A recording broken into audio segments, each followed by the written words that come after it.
আসসালামু আলাইকুম প্রিয় দর্শক, আমরা চলে আসলাম সাবিনা আপুর কাছে। আমরা জানতে চাই সাবিনা আপু কেন মিডিয়াতে নাই বর্তমানে। ওনাকে আগে অসংখ্য ভিডিওতে দেখা গেছে, এখন বর্তমানে দেখা যায় না। তো আমরা জানতে চাই দর্শক, সাবিনা আপু কেন মিডিয়া ছেড়ে দিয়েছে। আপু আসসালামু আলাইকুম। আপু ভালো আছেন? হ্যাঁ, অবশ্যই ভালো আছি। আপু আপনাকে অনেক নাটকে, অনেক শর্ট ফিল্মে কিন্তু দেখেছি, কিন্তু বর্তমানে কেন আপনার কোনো আপকামিং কোনো ভিডিও পাচ্ছি না কেন? যে কারণে আমার ভিডিও পাচ্ছেন না তা হ্যাঁ, হলো মিডিয়া জগৎটা জানেন ভালো খারাপ মিলিয়ে আছে। তা তো অবশ্যই আছে। এখন তারা মিডিয়া জগতের বলে নিয়ে আসে এইটা ওইটা সেটা, কিন্তু সেটা হয় না। পেমেন্টের কথা বলে এত টাকা দিবে, এনে তাহারা 500-1000 টাকা হাতে ধরিয়ে দেয়। এটা তো আমাদের পোষায় না, আমাদের যাতায়াতের গাড়ি ভাড়া খরচ আছে। আচ্ছা, আপনি তো বর্তমানে ভালো একজন মডেল, তাই না? ভালো অ্যাক্টিং করেন, আপনার অ্যাক্টিং তো আমরা অনেক দেখছি, আর আপনার অভিনয় তো খুব ভালো লাগে। তো আপনি ভালো একজন অ্যাক্টর, ভালো অভিনয় করেন, তো আপনার কেন 500-1000 টাকা ধরায় দেবে? আপনার একটা বাজেট আছে না, আপনার তো একটা পেমেন্ট আছে, যে ওই পেমেন্টে আমি কাজ করি। তো আপনাকে কেন কম দেয় ওরা? সেটা আমি জানি না, তারা তো আমাকে বলে আনে ঠিক টাকায় দিবে, কিন্তু তারা আমাকে কম দিচ্ছে, যার কারণে আমি মিডিয়া জগৎটা ছেড়ে দিতে যাচ্ছি এবং ছেড়ে দিচ্ছি।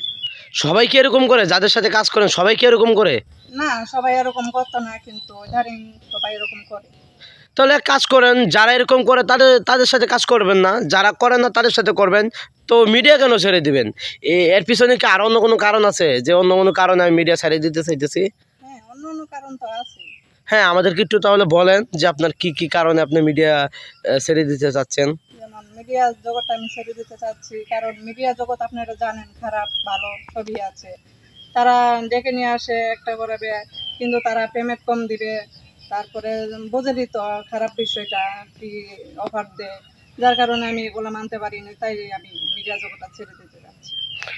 মানে আপনার বক্তব্য হচ্ছে যে আপনার এরকম বললেন একটা করে আর একটা, জি তারা এই যে মানে মনের ইচ্ছার বিরুদ্ধে তারা তাদের যেটা ইচ্ছা মনে হয় সেটাই করতে চায়, জি কিন্তু আপনি ওটাতে রাজি না, না, সেজন্য আপনি মিডিয়া ছাড়িয়ে দিতে চাইতেছেন। জি তো আপনি এক কাজ করেন, আপনি মিডিয়াতে কাজ কম করেন, তো ভালো ভালো মানুষের কাজ করেন। সবাই তো এরকম না, মিডিয়ার যে প্রত্যেকটা মানুষ এরকম তা তো না। মিডিয়াতে কিছু কিছু মানুষ আছে একটু উল্টাপাল্টা করে। তাদেরকে দেখে তো উল্টাপাল্টা করে, কারণ একজনকে দেখে আরেকজন শিখে। হ্যাঁ, যার হ্যাঁ, হ্যাঁ। কারণে আমি মিডিয়াতে থাকতে চাইতেছি না, কারণ তারটা দেখে আরেকজন করতে চাবে। আজকের ভিডিওতে যেরকম শুনতেছে সবাই জানবে, আবার যদি আমি ভবিষ্যতে এই মিডিয়াতে করি কাজ, তাহলে তো আমার সাথে সেই খারাপ ব্যবহারটাই হবে। হ্যাঁ, হ্যাঁ, হ্যাঁ, তা অবশ্যই, কারণ মিডিয়াতে তো আরও অনেক মডেল আছে।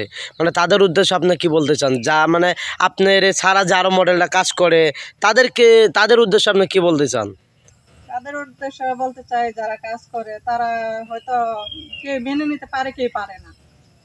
আর তাদের পোষাইলে তারা পেমেন্ট পোষায় কাজ করে, আর যদি না পোষায় করে না, কিন্তু আমার পক্ষে সম্ভব না এসব করা। ও আচ্ছা, আচ্ছা, তার মানে আপনার সামনে কোনো ভিডিও আমরা পাবো না এরপর থেকে, আজকের পর থেকে কি আপনাকে আর কখনো মিডিয়াতে দেখা যাবে না? জি না। আপু আসলে খুব দুঃখিত, মানে এখন কি আর বলবো, আপনাকে খুব ভালো লাগতো আপনার অ্যাক্টিং, আপনার অভিনয়, এখন আপনি মিডিয়া ছেড়ে দিতে চাইতেছেন, এখন আপনাকে আমরা নেক্সট কোনো ভিডিওতে পাবো না। আসলে এটা খুব দুঃখজনক, খুব খারাপ লাগবে। তো আসলে আপনার যারা ভক্তরা আছে তাদের ভক্তের উদ্দেশ্যে কিছু বলেন, যে আপনার ভিডিওগুলো যারা দেখে, অবশ্যই তো প্রত্যেকটা মানুষের কারো 5 জন, কারো 1 জন, কারো হাজার হাজার, কারো লক্ষ লক্ষ ভক্ত থাকে না? ভক্তদের ব্যাপারে কিছু বলেন, যে আপনি মিডিয়া ছাড়িয়ে দিতে চাইতেছেন, ভক্তদের উদ্দেশ্যে আপনি কিছু বলেন। ভাইয়া, আমি চাচ্ছি মিডিয়া জগৎ ছেড়ে দিতে, কারণ যারা আমার সাথে বাজে খারাপ ব্যবহার করে তাদের উদ্দেশ্যে বলতেছি, আমি তাদের জন্য মিডিয়া ছেড়ে দিতে চাচ্ছি। আমি চাই, আশা করি তারা আমাকে আবার মিডিয়া জগতে ফিরে আনুক। তারা ভালো হয়ে যাক, সবাই হ্যাঁ, ভালো হ্যাঁ, হ্যাঁ, হ্যাঁ। থাকুক, ভালো কথা বলুক, ভালো যেটা বলে আনবে সেটাই করা হবে। তাহলে দেখা যাচ্ছে মিডিয়া জগতে আসতে পারি, এছাড়াও তারা আসতে পারতেছি না। হ্যাঁ, ঠিক আছে, আপনার কথা অবশ্যই ঠিক, কারণ যদি মিডিয়াটা ভালো স্থানে পৌঁছে, ভালোভাবে সবাই কাজ করে, তাহলে সবাই মিডিয়াতে কাজ করতে আগ্রহ হবে। এটাই তো প্রিয় দর্শক, সাবিনা আপুর বক্তব্য আপনারা শুনতে পারলেন, যে উনি কি কি সমস্যার কারণে মিডিয়া ছেড়ে দিতে চাচ্ছে।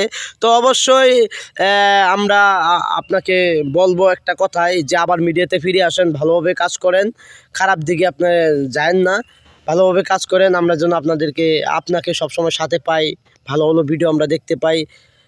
এটুকুই বলার আছে আমার। তো ভালো থাকবেন আপনি, আবার আপনার সাথে কথা হবে অন্য একদিন। আল্লাহ হাফেজ।